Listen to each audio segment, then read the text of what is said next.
ಆಮೇಲೆ ಬಿಬಿಎಂಪಿನಲ್ಲಿ ಇಜಿಪುರ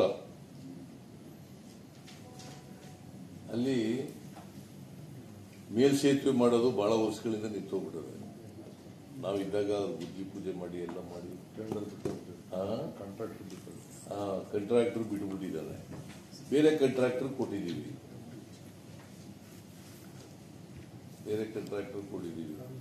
ಅವನು ಒಂದು 5-6% ಅಷ್ಟೇ ಕೆಲಸ ಮಾಡಿದ್ದಾನೆ, ಅದು ಕೂಡ ನಿಂತೋಗ್ಬಿಟ್ಟಿದೆ.